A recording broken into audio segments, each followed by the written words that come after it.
Hola, ¿qué tal? Buenos días. Hoy es lunes 20 de abril de 2020 y esta es la primera clase vía YouTube que voy a tener con ustedes.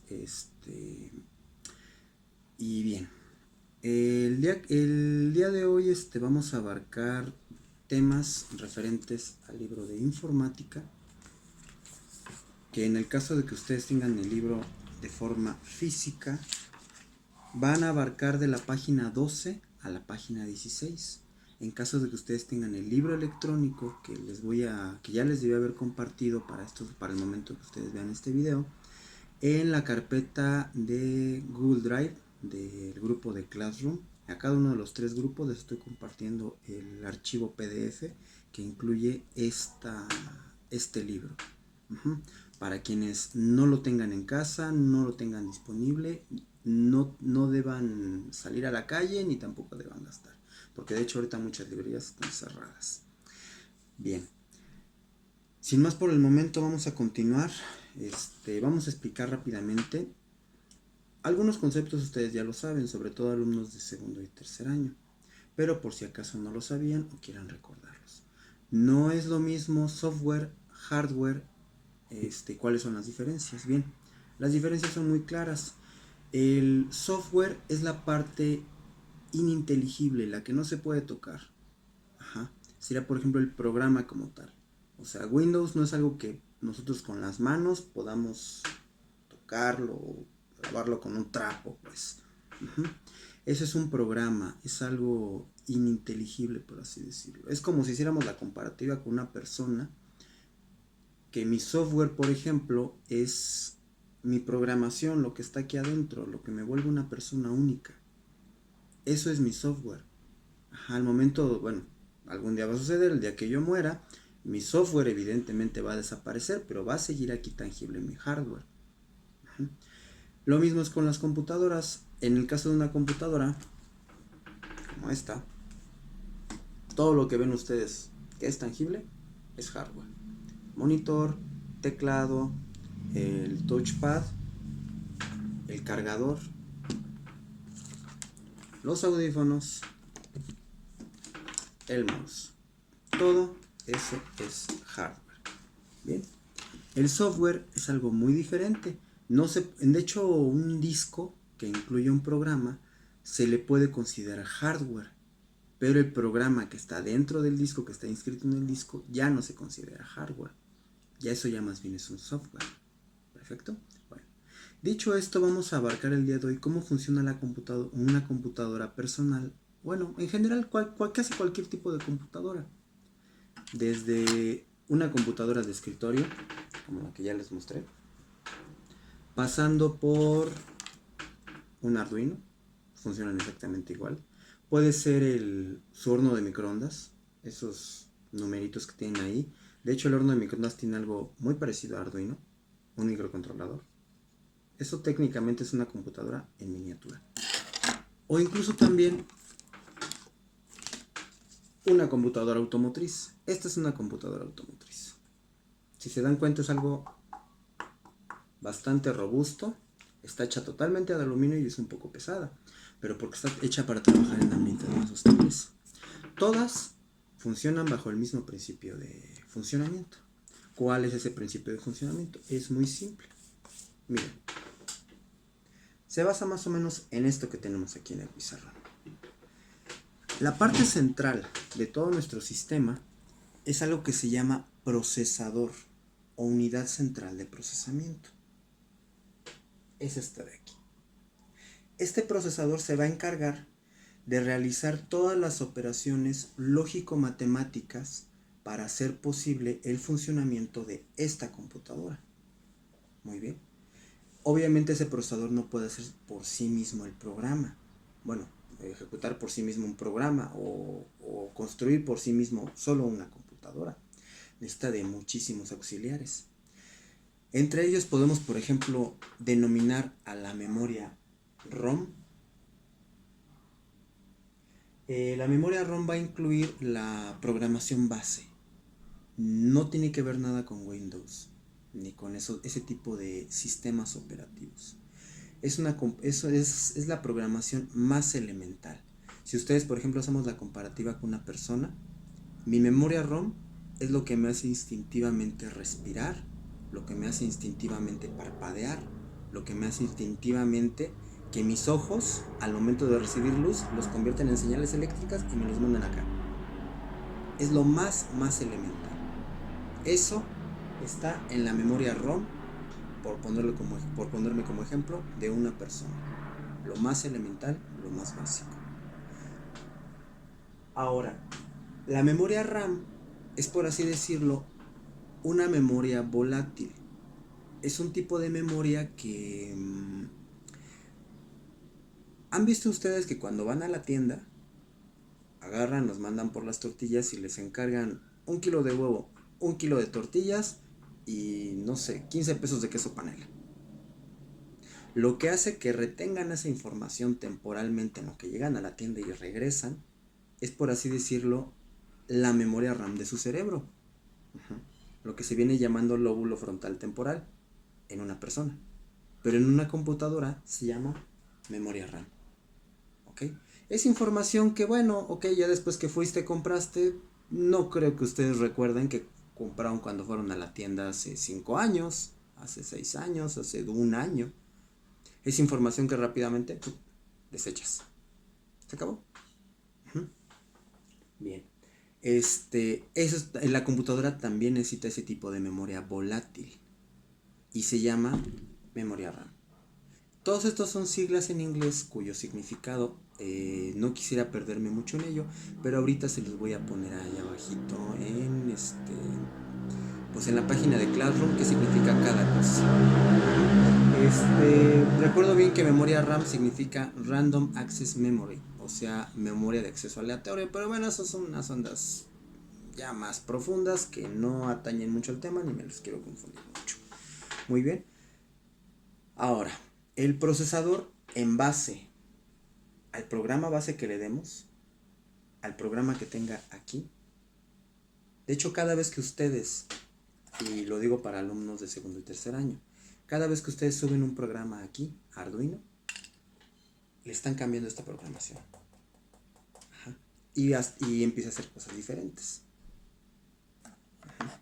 Cuando Arduino hace cálculos, hace cositas así por ahí, que los pongo luego a que programen, las ejecuta acá. Pero en sí el cerebro de todo es este. Muy bien. Ahora, elementalmente hablando, todas las computadoras también necesitan dispositivos de entrada y dispositivos de salida. En este caso, en el caso de una computadora, un dispositivo de entrada, por ejemplo, sería un mouse, un micrófono, un teclado, un mouse, ya lo mencionamos, o una cámara. Un dispositivo de salida sería, por ejemplo, la pantalla, la impresora, las bocinas, y les voy a reventar un poquito las ideas. ¿Un módem qué es? Resulta ser que un módem transmite y recibe información. Entonces, ese no entra en ninguna de estas dos, de hecho es una combinación. Es un dispositivo I/O. Son siglas en inglés que significan input o output. Disculpen mi mal inglés. Entrada y salida.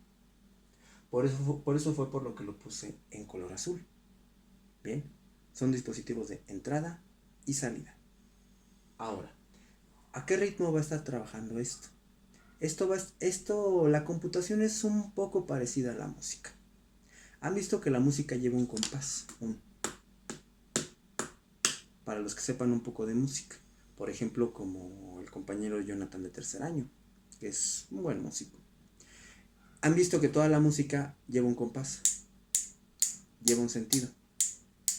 Es, por así decirlo, como si alguna vez vieron películas donde salía gente remando, que salían esos cuates, los vikingos, en un barco enorme, y todos remaban, pero tenían que remar al mismo tiempo.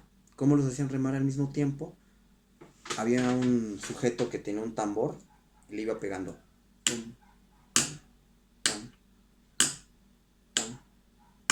Les iba dando ritmo. Y con eso sabían que tenían que hacer esto, jalar, regresar. Iban teniendo un ritmo de trabajo, por así decirlo. Las computadoras también llevan un ritmo de trabajo. Ese ritmo de trabajo se le llama pulso de reloj y es el que recibe el procesador. Es el pulso con el que va a estar trabajando.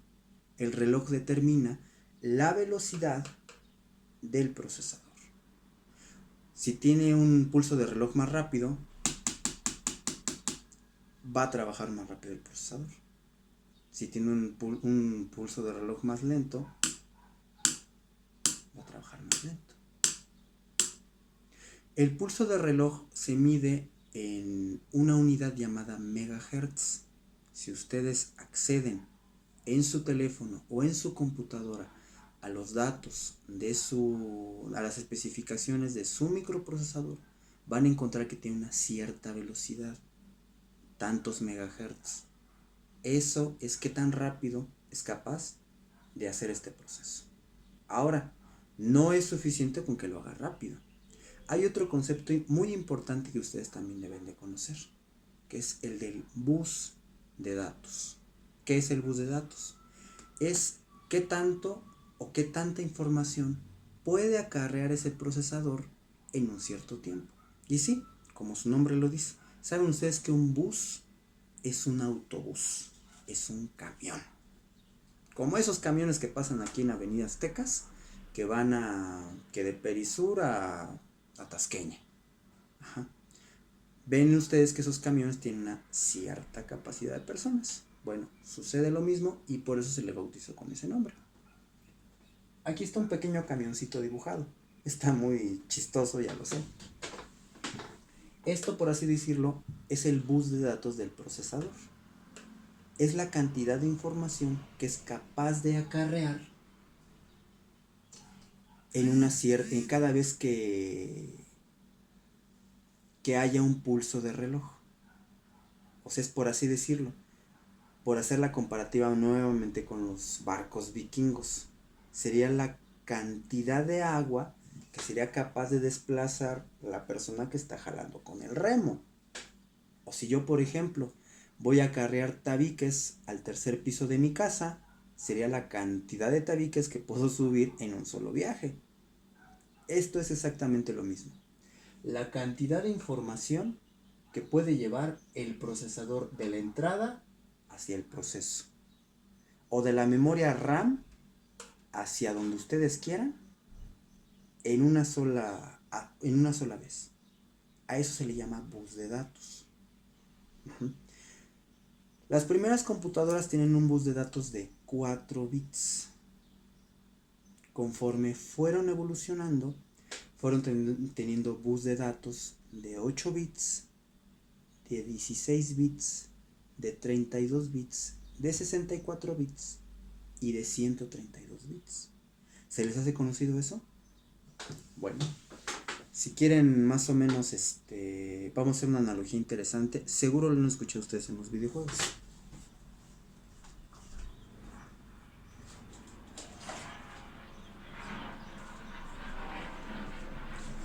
Disculpen. Este es un cartucho de Nintendo NES. Y es muy conocido por ser un videojuego de 8 bits. Por eso se le decía eso. Porque el microprocesador de nuestro Nintendo tiene un bus de datos de 8 bits. El Super Nintendo, que fue el que le siguió, tenía un bus de datos de 16 bits. La Nintendo PlayStation, perdón, parezco mi tía. No el PlayStation de Sony tenía un bus de datos de 32 bits. Y el Nintendo 64, un bus de datos de 64 bits. Y así posteriormente. Ajá. ¿Cuál es la ventaja? De que entre mayor sea la cantidad de bits que son capaces de transmitir del procesador, ahora sí que de la entrada, que sería por así decirlo el juego. En este caso un juego sería la memoria, estaría en la ROM. Es el que le dice, esto de hecho formalmente se le conoce como ROM. Una Nintendo NES no tiene memoria ROM. Esta es su memoria ROM.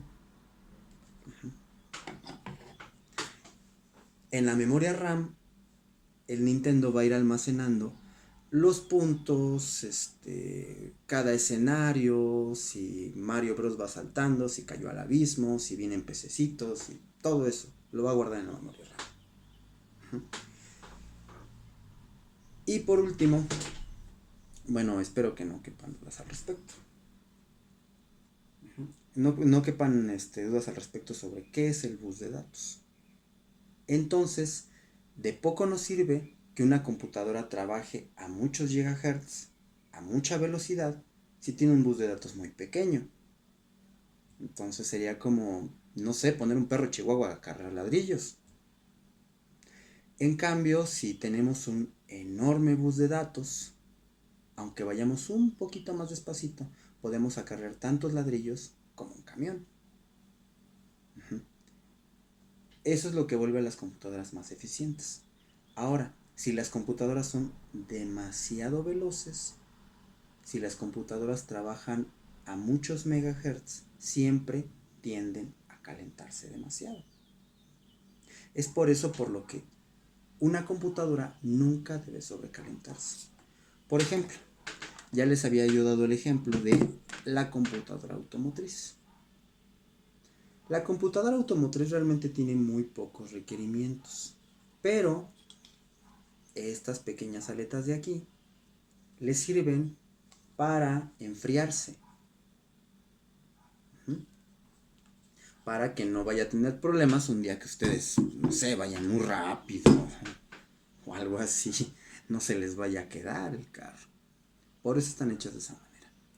Bueno, para esta clase voy a necesitar que me hagan por favor un resumen de lo que acabamos de ver. Naturalmente es un video, ustedes lo pueden repetir cuantas veces sea necesario. Y no les va a costar nada. Afortunadamente esas plataformas son gratuitas. Bueno, sin más por el momento, solo quiero decirles una cosa. No confundan software y hardware con tupperware. Mal chiste, ya lo sé. Hasta luego, nos vemos en la próxima clase.